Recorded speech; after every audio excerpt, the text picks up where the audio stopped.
Welcome to my YouTube channel. Kung bago ka lang sa channel na to at true-blooded Aldab Nation ka, tama po ang channel na pinuntahan mo. Kaya considering na po kitang bagong subscriber. At huwag mong kalimutan pindutin yung bell para lagi po kang updated sa bagong video na ilalabas ko. Salamat po sa iyong pag-click sa channel na to. Welcome back mga kaaldab. Ito na naman po ang inyong lingkod, si Mr. Destiny. At ang pag-uusapan nga natin, itong may init na issue po ngayon na kumakalat po sa social media. Marami kasi mga katanungan mga kaaldab na isa-isa po nating sasagutin base na lang po sa mga nakakalap nating impormasyon. O baka sabihin nyo, nako Mr. Destiny, iba na yung topic mo. Bakit si Congressman Arjo na ata o si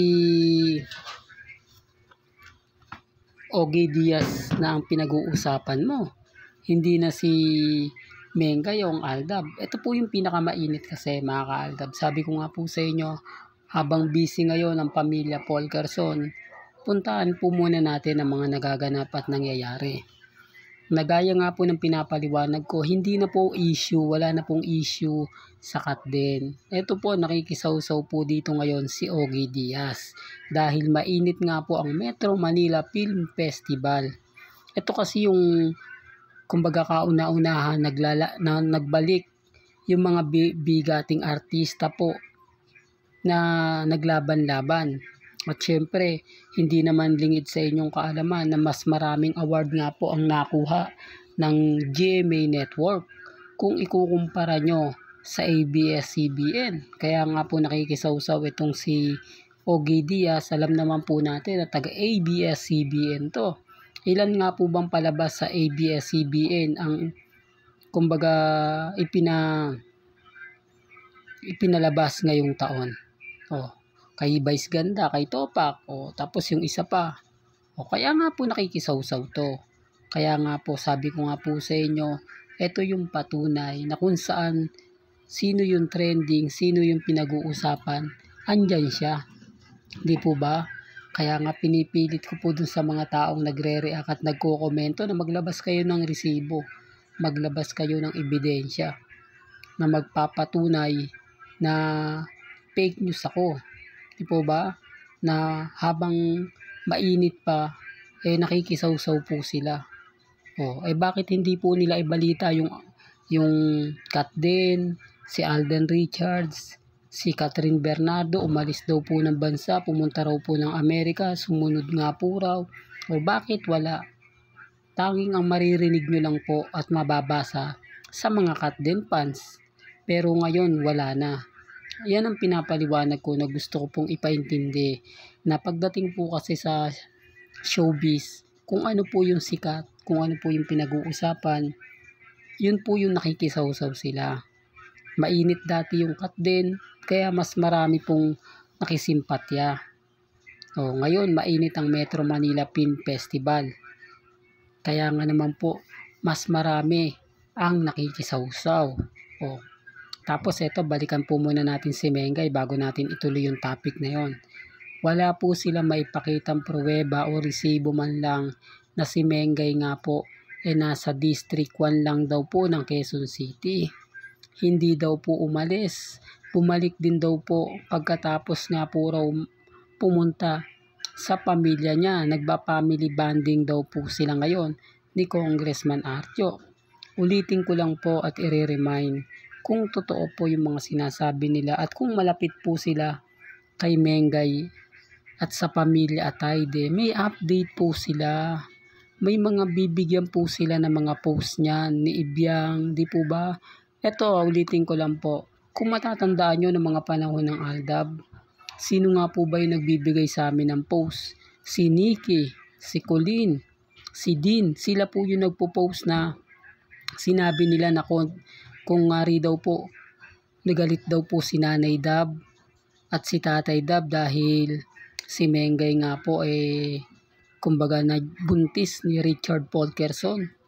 na magkakaroon na nga po raw sila ng chikiting kaya magpapakasal na sila. Deep inside daw po, tuwan-tuwa si Nanay Dab. Yan base po sa post ni Nikki Ulitin ko lang po, hindi po ako namimilit sa mga taong ayaw pong maniwala, pero may mga post po yan ng mga panahon sa Twitter.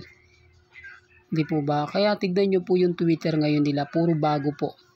Puro, kumbaga yung mga dating post nila, kung babalikan nyo yung 2015, wala na po hanggang 2017. Lahat po yun dinilit nila. Lahat po ng ebidensya at resibo. Di po ba? Kaya nga sabi ko sa inyo, mahirap po talagang ipadama o sabihin, ipilit. Di po ba? Na tama ka Mr. Destiny, kasi tayo binibigyan tayo ng mga update nila Tatay Dab, ni Nanay Dab. Gaya dati, di po ba, nagkita-kita tayo sa isang, kumbaga, sa isang hotel at sinabi nga po ni Nanay Dab, magkita-kita tayo sa binyag.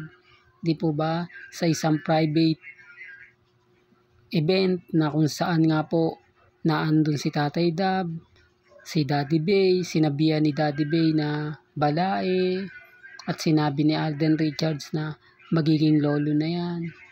Yan po yung mga panahon na kumbaga maraming tumutulong, maraming nagbibigay, maraming mga nag-a-update. Hindi po ba? Kaya nga sabi ko sa inyo, imposible po na hindi rin ito gagawin nila Ibiang. Kasi kung sinusuportahan po nila ang mga fans, bibigyan nila yan ng update. Bibigyan niya ng ganap. Pansinin niyo po yung post ni Mengay sa Instagram ngayon. Yung post ni Congressman Arjo sa Instagram, sa Twitter, sa Facebook, hindi po ba wala? Kaya papaano niyo po ako makukumbinsi o ang buong Aldab Nation kung wala naman po kayong resibo at ebidensya? Wala na tayong pinagkaiba. Pero pag ako, hahanapan nila. Pag ako talagang gigisahin nila, hindi, maglabas ka ng resibo Mr. Destiny. Ganyan po sila kabayas. Ganyan po sila kadesperado. Pero okay lang kasi nandyan po yung point na mahirap naman pong ipilit yung mga bagay-bagay na alam naman po natin na hindi po talaga nila magugustuhan. Na alam naman po natin na kapag ako nagbigay ng ganap, update, na talagang sasabihin lang po nilang fake news. Di po ba?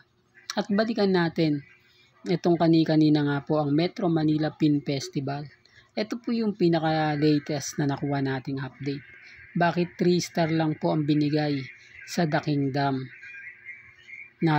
Kumbaga marami nagsasabi na napakaganda. Ako hindi naman po tayo bumabase sa maganda kasi yung padding po mga kaldab o yung pagpapahype, taktika na po nila yan Matatandaan nyo yung Hello Love Again. Real talk to, napanood naman po natin, hindi naman ganun talaga kaganda. Hindi naman masyadong sobrang nakakagilig. Pinahype lang po ng mga fans. Pinaingay lang po sa social media. Pero kung napanood nyo, magdadalawang isip kayo bago nyo sabihin maganda. May mga bagay-bagay na kulang, bitin. Di po ba? Real talk mga kaaldab na sinasabing ubod daw ng ganda, etc. etc. Sa bandang huli, marami rin pong nagsabi na bitin talaga. Ngayon nyo sabihin sa akin mga kaaldab na may mga point na mali po ako. May mga point na tama po sila. Kasi ako hindi lang naman po tayo tumitingin. Bumabase rin po naman tayo sa mga sinasabi at komento po ng mga ilang netizen. Kasi sila po yung mas nakakaalam. Sila po yung nakakita. Sila po yung makapagsasabi.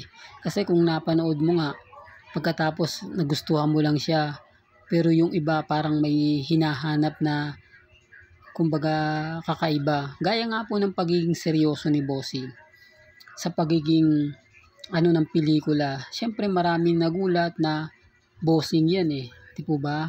Tapos yung tema niya talagang yung seryoso na hahanapan mo talaga siya na magpapatawa. Di po ba? Yan ang pinapaliwanag. Kaya ang sabi po ni Henyo Master Joey De Leon, kung saan ka nakilala, doon ka lang. Di po ba? Pero hindi ko sinasabing hindi maganda ang The Kingdom. Hindi ko naman sinasabing kumbaga nalugi ang The Kingdom. Hindi po ba?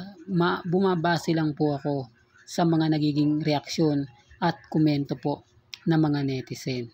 Diba? Yun naman po yung kagandahan nyo sa channel ni Mr. Destiny. Hanggang dito na lang po ang ating latest updates. Kaya kung gusto nyo pa po ng pinaka-latest at mainit na issue, abay lagi lang po kayong tututok sa channel ni Mr. Destiny para updated po kayo sa mga latest at sa mga bagong video po na ilalabas po natin maya-maya lang. Kaya kung bago ka lang sa channel na to at isa kang true-blooded Aldab Nation na nagmamahal kina Mengay at Isoy, tama po ang channel na pinuntahan mo, kaya consider na po kitang bagong subscriber. At huwag mong kalimutang i-share ang mga video po natin sa mga mami, sa mga titas, at sa mga senyor. Hanggang sa muli, salamat po sa panonood at pakikinig.